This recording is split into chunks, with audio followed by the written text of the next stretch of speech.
বিচার কাজে সৃষ্ট বিশৃঙ্খলার প্রতিবাদ ও দোষীদের বিরুদ্ধে আইনগত ব্যবস্থা গ্রহণের দাবিতে সংবাদ সম্মেলন করে বাংলাদেশ জাতীয়তাবাদী আইনজীবী ফোরাম। দুপুরে সুপ্রিম কোর্ট অডিটোরিয়ামে এই সংবাদ সম্মেলন অনুষ্ঠিত হয়। সংবাদ সম্মেলনে সংগঠনটির সভাপতি, প্রধান বিচারপতি, বার কাউন্সিল ও সুপ্রিম কোর্ট বার বরাবর ৩ দফা দাবি জানিয়ে বলেন, পূর্ব পরিকল্পিত হট্টগোল সৃষ্টি করে বিচার কার্যের পরিবেশ বিঘ্নিত করেছেন সাবেক বিচারপতি খায়রুল হকের পক্ষের আইনজীবীরা।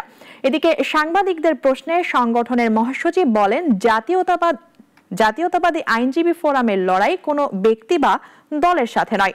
এ লড়াই আদালতের সুশাসন ও শৃঙ্খলা ফেরানোর।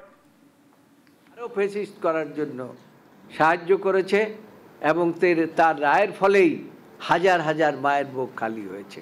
এই ফ্যাসিস্ট রেজিমের প্রধান পলাতক শেখ হাসিনা তার এবং তার পরিবারের বিরুদ্ধে বিচার কার্যক্রম শুরু হয়েছে।